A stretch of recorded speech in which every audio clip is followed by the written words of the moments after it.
A endoparasitose é uma patologia causada por parasitas, cujos principais grupos são os nematóides e os cestoides. Promove grandes perdas econômicas, levando a grande preocupação nos criadores.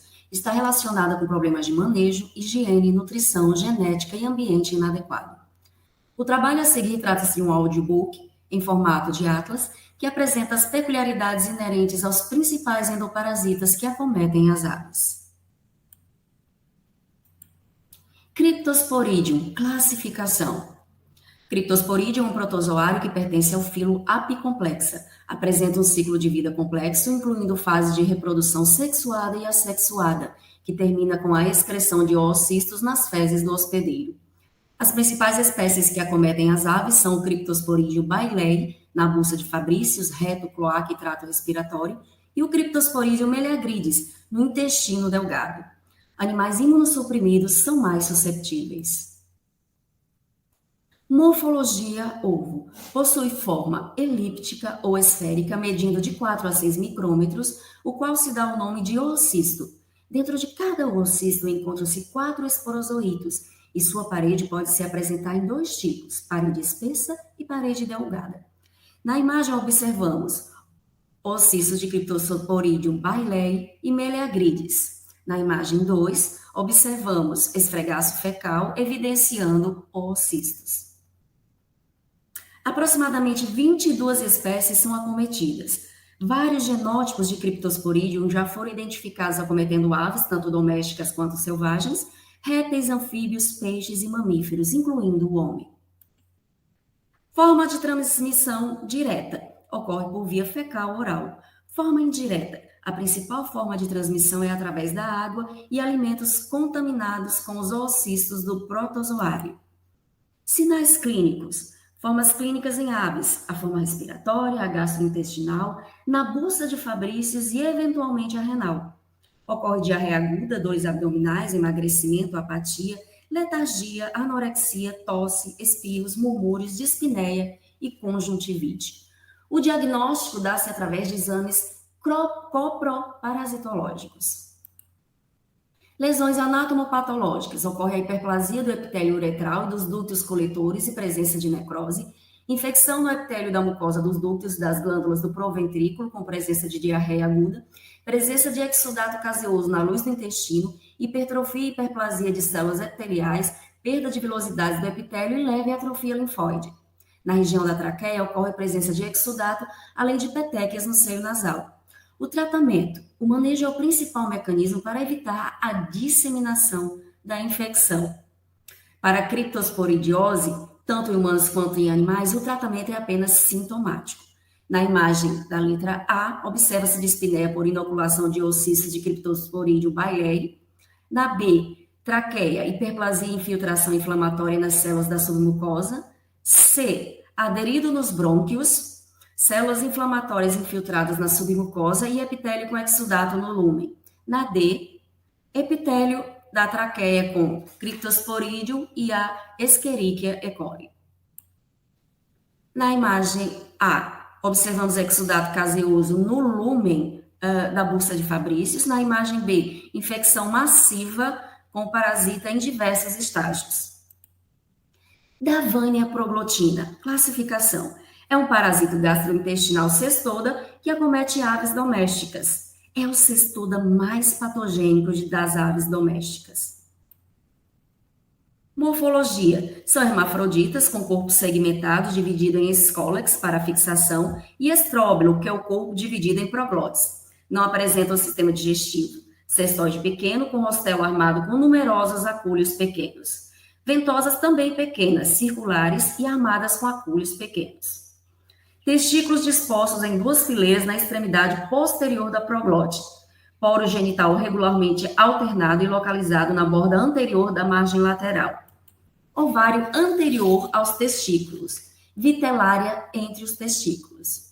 Espécies acometidas, as aves domésticas. Formas de transmissão, pela via oral e o modo, ingestão do molusco contendo cisticercoide pelo hospedeiro definitivo. As proglotes gravídicas são ingeridas pelos hospedeiros intermediários, que são as lesmas, Agreliomax, Arioncepae e Limax, e as lesmas terrestres. Sinais clínicos: apatia, penas eriçadas, movimentos lentos, fraqueza nas pernas e dificuldade respiratória, além de enterite hemorrágica, debilidade geral e emagrecimento. Distúrbios nervosos também têm sido atribuídos a esse parasita. O diagnóstico dá-se através da necrópsia em busca de proglótides gravídicas. Principal órgão acometido: o intestino, principalmente o duodeno. Lesões anatomopatológicas: inflamação intestinal com mucosa intestinal espessada, com hemorragias ou necrosada.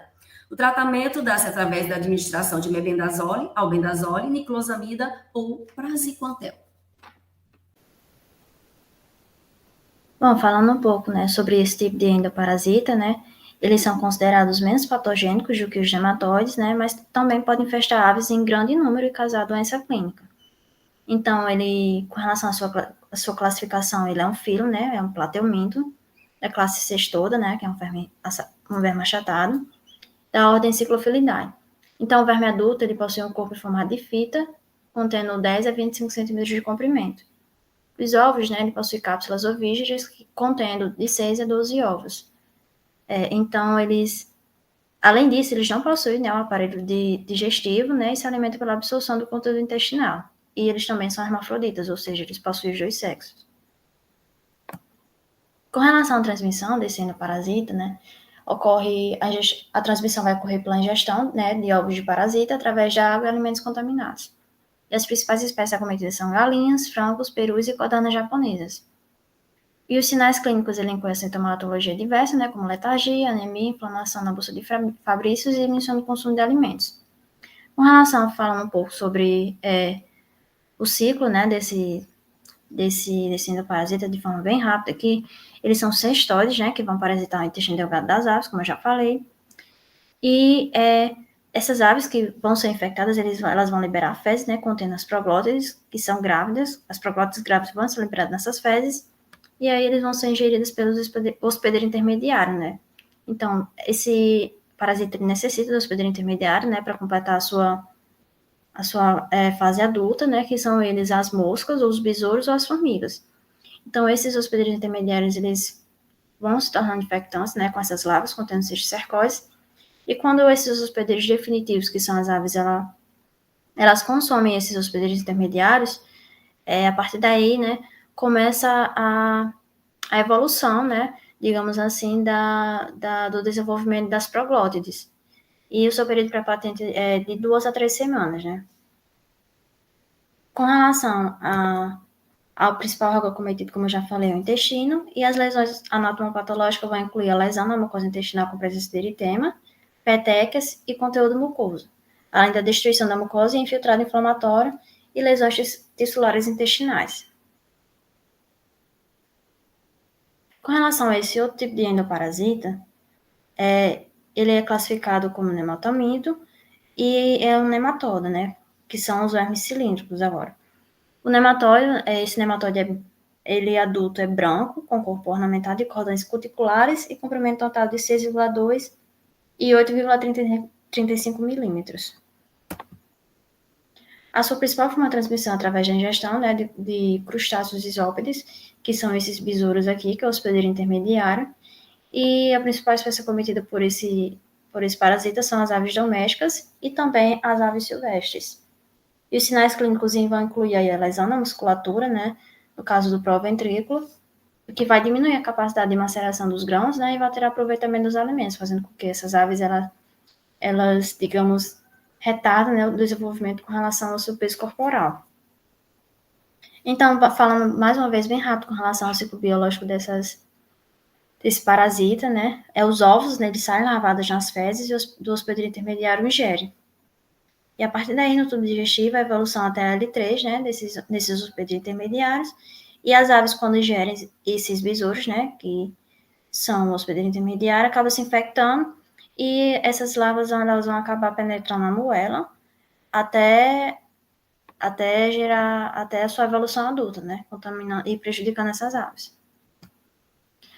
Como eu já falei, o principal órgão acometido é o proventículo, e algumas lesões anatomopatológicas incluem a dilatação, né, da parede do proventrículo, além do excesso de muco no lumen, nematóides fixados profundamente nas glândulas, e edema mucosa espessa, além de congesta com projeções papiliformes e presença de granulomas com tamanhos variados, que aqui está um exemplo nessa foto aqui. Tetrameres spp. Esse endoparasita ele é classificado como nematóide e ele possui morfologia diferente tanto para macho como para a fêmea. Os machos eles são pálidos, delgados e possuem cutículas espinhosas e eles parasitam a superfície da mucosa do proventrículo. Já as fêmeas, elas possuem uma coloração vermelha viva e são quase esféricas. E elas ficam no fundo da glândula da mucosa do proventrículo. Os tetrameres, eles parasitam as aves tanto silvestres e domésticas, e os animais, eles apresentam diarreia, emagrecimento e uma anemia. Para a gente entender a transmissão, é bom a gente entender também como é que acontece o ciclo. Esse endoparasita, ele é heteroxêmico, no qual as aves são os hospedeiros definitivos. Porém, ele consegue fazer, tem os hospedeiros intermediários, que são os crustáceos, barata, gafanhoto. E quando eles ingerem o ovo, a galinha, eles se infectam, né? E quando a galinha ingere ela se infecta. Porém, ela também pode se contaminar pela ingestão direta desses ovos. Como os tetrameres, eles parasitam o proventrículo, eles vão causar nesse órgão úlcera, hemorragia, edema e obstrução. Nessa imagem, a gente pode observar o proventrículo de uma ave com a parede edemaciada, associada à presença dos parasitas. Nessa outra imagem de proventrículo, as fêmeas elas formam as regiões escuras, visíveis pela serosa, e nessa outra imagem ao lado, a gente pode ver uma fêmea globulosa dissecada. Nessa primeira é a serosa, e nessa segunda é a mucosa do proventrículo. Essa imagem ela é uma do proventrículo em corte longitudinal, após fixação informal. E pode-se observar espaçamento de parede com secções transversais de nematóides inseridos na camada glandular. Essas áreas mais escuras, elas correspondem aos tetrameres inseridos no lúmen da glândula.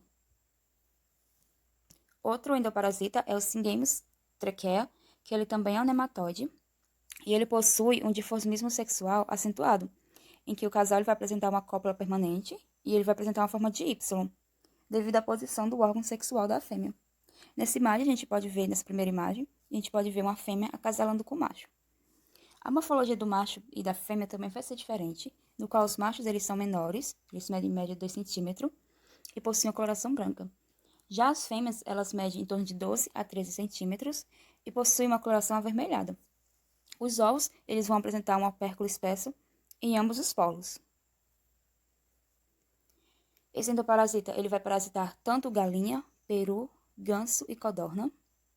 E o animal infectado, ele vai apresentar sinais como fraqueza, emaciação, anemia, enterite, diarreia sanguinolenta, dispneia, tosse, asfixia. E essa asfixia ela vai ocorrer pelo acúmulo de muco na traqueia. E a ave, tentando expelir esse muco, ela fica com o bico aberto, balançando a cabeça, estendendo o pescoço. E você pode perceber uma respiração mais dificultosa. Nessa imagem aqui ao lado, a gente pode ver uma traqueia com muco e endoparasita. Para a gente entender o ciclo, a ave ela vai ingerir tanto o ovo diretamente, como um inseto, uma minhoca infectada por esse ovo. Ao ingerir esse ovo, ele pode ir direto para o esôfago, ou ele pode ir direto para o pulmão. Quando ele vai para o esôfago, né, ele segue o caminho, ele vai para o intestino delgado. O intestino delgado ele vai para a corrente sanguínea, da corrente sanguínea ele vai para o pulmão. No pulmão, ele vai para a traqueia. E na traqueia, as fêmeas elas vão ficar na traqueia, sugando sangue e colocando ovo. Esse ovo ele vai ser expelido para o esôfago quando o animal tosse e vai sair nas fezes do animal. E com isso, completa o ciclo. A gente pode observar nas lesões uma traqueia com a parede inflamada, com presença de muco e com a presença de sangue, por causa dos ferimentos causados pelos cingamos. Aqui também a gente tem outra imagem da traqueia. E também a gente pode observar a presença desse endoparasita no intestino delgado. A Etrax gallinarum, ele pertence ao reino Animalia e ao filho Nematode. Eles são pequenos e possuem uma coloração mais ou menos esbranquiçada e apresentam uma cavidade bucal com formato cilíndrico e possuem um esôfago com um bulbo posterior bem desenvolvido, como a gente pode observar aqui nessa imagem C. Esse aí da imagem é um macho. E eles também possuem umas cutículas por toda a extensão do corpo, com uma cauda pontiaguda e alongada. Os machos, eles são menores do que as fêmeas e eles possuem asas caudais, que são sustentadas por papilas e por espículas e também por uma cauda cônica. As fêmeas, elas também possuem essa cauda cônica, só que isso faz com que a gente possa confundir o macho com a fêmea, né? E aqui nessa imagem B, a gente pode observar um macho. E aqui mostra as ventosas local e os espículos de diferentes tamanhos. Aqui na imagem A, a gente pode observar os ovos de Heterax gallinarum, que foram detectados no lúmen do seco de uma galinha. Aqui na imagem D, a gente pode observar a extremidade posterior de uma fêmea adulta e na imagem E, a extremidade anterior. A Heterax gallinarum, ela comete as galinhas, os perus, os patos, os gansos, as galinhas da Guiné e entre outras aves. A Heterax gallinarum, ela pode causar a formação de nódulos na parede dos secos, o que pode ocasionar em diarreias, emaciação progressiva e ocasionalmente pode ocorrer alta mortalidade, né? E o principal órgão acometido é o seco.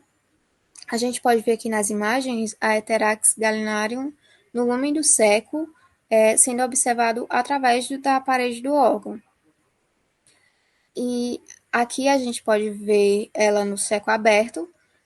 As principais lesões é o engrossamento da parede do seco e também inflamação grave, e também pode ser observado nodulação na mucosa e na submucosa das aves.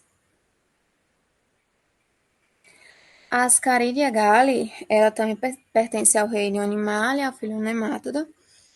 São de um tamanho moderado e possuem a coloração branco-amarelado. Ela possui uma boca com 3 lábios, como a gente pode observar aqui na imagem C, e eles não são encapsulados. Os machos, eles são menores e o corpo dele é mais delgado. E eles possuem asas caudais, e já as fêmeas, elas são um pouco maiores em relação ao macho. Ela apresenta uma vulva na porção média do corpo e também apresenta úteros divergentes. Nessa imagem A, a gente pode ver os ovos de Ascaridia galli no lumen do intestino delgado, né? Esses ovos, eles são de casca grossa e mais lisa e possuem uma granulação na parte interna, numa das suas extremidades. As espécies acometidas são as aves domésticas e as aves silvestres, e os sinais clínicos que a gente pode observar são a perda de peso, que pode variar de acordo com a carga parasitária no hospedeiro.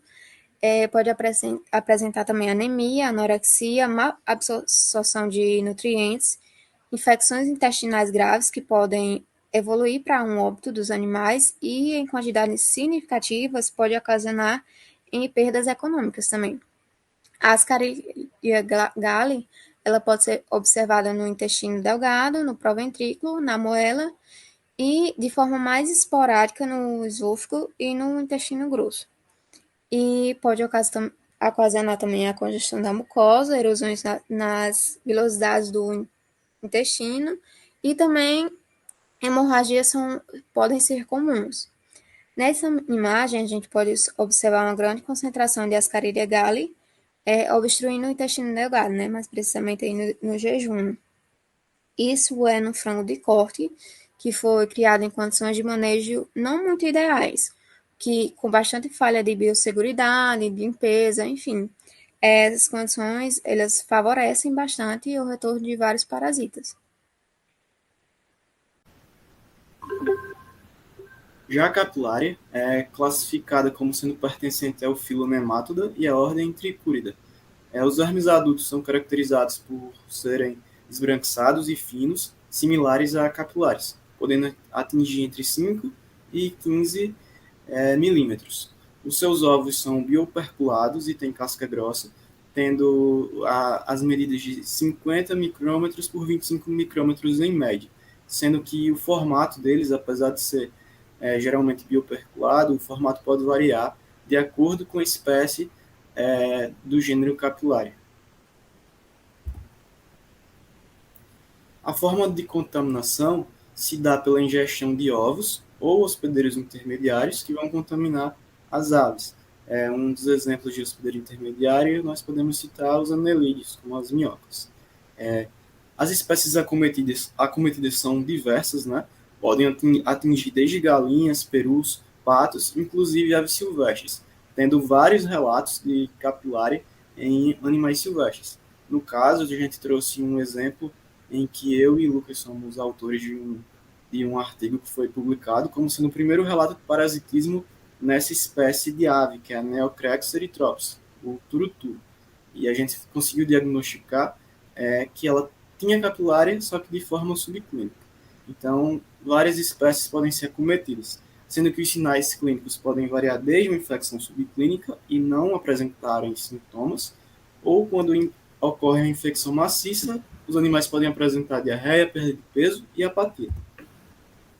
Quanto aos órgãos acometidos em que nós podemos encontrar a capilária, pode-se citar o emblúvio, o esôfago, o intestino delgado e os secos.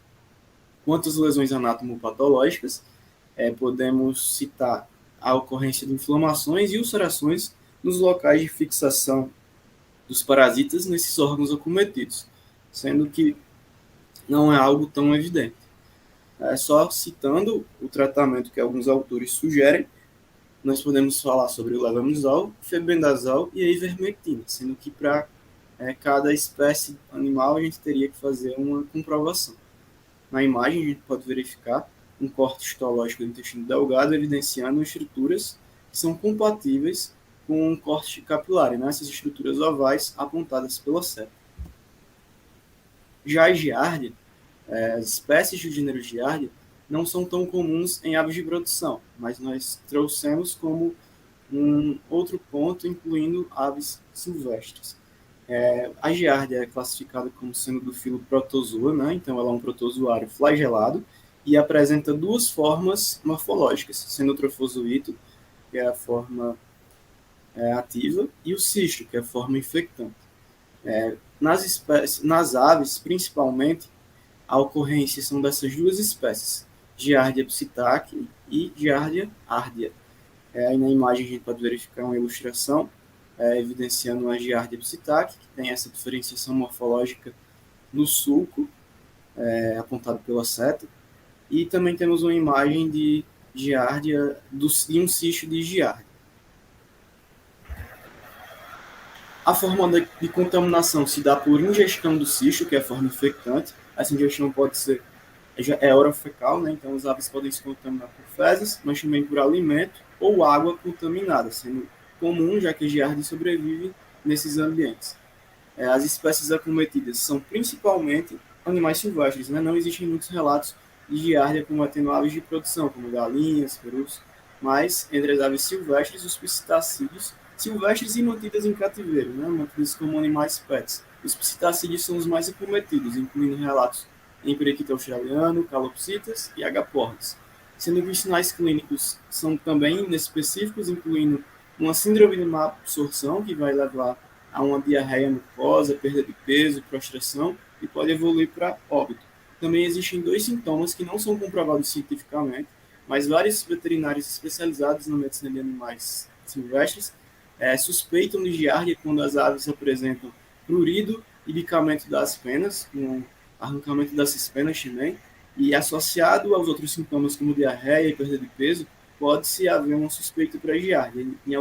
Na maioria dos casos, quando é feito o exame, a giardia é confirmada. Na imagem aí a gente tem dois casos de veterinários que suspeitaram por isso e conseguiram fechar o diagnóstico. Outras lesões anatomopatológicas causadas por ela, nós podemos citar a hiperemia da mucosa intestinal. Uma enterite pode ser hemorrágica ou não, assim como a presença de petequias e de flocos necróticos em mucosa. Na imagem a gente pode evidenciar a enterite hemorrágica causada por giardia em um tucano topo, e no exame citológico de fezes coradas com GRAM, coloração de GRAM, a gente pode evidenciar também o trofozoito e a presença de uma hemácia, que indica uma enterite hemorrágica. O tratamento recomendado inclui o uso de metronidazol e febendazol como segunda linha de escolha. Bom, para finalizar com esse gênero de coccídio, e podemos considerar o mais importante na questão de consequências e perdas econômicas às aves de porte e de postura. A Eimeria ela é um parasito do filo Apicomplexa, e dentro desse filo onde se inserem os coccídeos. E a Eimeria ela é espécie específica e pode acometer diversas espécies. Mas eu estou trazendo aqui as três principais que acometem as aves de produção, que é a Eimeria tenella, a Eimeria cervulina e a Eimeria maxima. Então aqui eu tenho 3 estágios possíveis de identificar em exames coproparasitológicos. A primeira imagem é um oocisto de Eimeria não esporulado. Na letra B já começa no processo de esporulação e a gente consegue definir uma Eimeria justamente nessa fase de esporulação, porque aí podemos evidenciar aqui os 4 esporocistos, e na letra C temos os 4 esporocistos com 2 esporozoítos em cada esporocisto. Então, por essa definição morfológica, conseguimos identificar uma Eimeria. Então, quais são os sinais clínicos? A diarreia hemorrágica é o mais clássico, perda de peso, o animal ele não vai conseguir realizar uma conversão alimentar adequada devido às lesões que ocasionam no trato digestivo, principalmente em intestino delgado. E tem uma redução também na postura, diminuição do pigmento amarelado da pele, e é relatado também na Eimeria tenella alguns déficits na coagulação sanguínea, né, por causa da diminuição de vitamina K. As lesões anatomopatológicas, elas são diferentes de cada espécie, justamente porque cada espécie ela acaba afetando uma região específica do trato digestório. Então, a Eimeria cervulina ela vai se apresentar na necrópsia com lesões estriadas transversais esbranquiçadas em duodeno até esse início de intestino delgado, né, até a região mediana. Já a Eimeria máxima ela vai definir como uma enterite hemorrágica em região mediana do intestino delgado. Então, por essa região já dá para diferenciar essas duas espécies. E a Eimeria tenella, ela acomete especificamente o seco das aves, então vai causar uma hemorragia, especialmente dessa parede secal. Então, aqui são algumas imagens para mostrar cada espécie e as suas lesões. A letra A cervulina, com presença de estrias transversais estriadas. A letra B é a Eimeria máxima, com muco araranjado, e especialmente na mucosa intestinal. A C, que é a tenella, bem característica, com hemorragia no seco por destruição das células do epitélio intestinal. E a letra B, uma ave infectada com penas eriçadas, anemia e perda de peso. E essa é uma característica bastante comum em doenças endoparasitárias em aves. Então, esse tipo de sinais clínicos. A respeito do diagnóstico, não só para a Eimeria, mas para todos os endoparasitos que foram descritos nesse atlas, o diagnóstico é basicamente por meio de exames coproparasitológicos. Então, seja pelo exame direto, seja por exame de flutuação, sedimentação, e no caso dos coccídeos, a realização da esporulação com o dicromato de potássio a 10%, que é um método diagnóstico também que se pode fazer com a cama aviária, e realizar essa esporulação para conseguir identificar que espécie, ou pelo menos que gênero está ali acometendo o plantel. A necrópsia também vai ser de importância justamente por causa das lesões anatomopatológicas que podem ocasionar. E aí a gente já pode direcionar para qual espécie pode ser que esteja acometendo o plantel. Prevenção e controle, para finalizar, ela é básica para toda granja e todo protocolo que se tenha de biosseguridade, que é o manejo higiênico, recomenda-se o uso de sistema suspenso, porque aí evita as aves tenham contato com fezes e todo aquele resto que pode servir de reinfecção para essas aves. Controle de umidade é interessante, principalmente também com coccídeos, porque certas umidades e temperaturas vai promover a esporulação dos ossísteos, e aí vai ter infecções. E desinfecções e medidas de biosseguridade em geral. O uso de medicamentos é amplamente utilizado, tanto anticoccinianos como alguns ionóforos é utilizado. Trabalha a imunidade, que é a questão de você ter um manejo alimentar, um manejo geral dessas aves, que promova um bem-estar, promova uma saúde geral da ave. Isso aí vai aumentar a imunidade, e esses parasitas eles costumam causar doenças graves com baixa da imunidade. E a vacinação é mais especificamente para os coccídeos, tem várias vacinas disponíveis, esquemas vacinais para as diversas espécies que acometem as aves de produção. Então, assim, a gente finaliza o Atlas e ficamos à disposição para tirar dúvidas. Obrigado.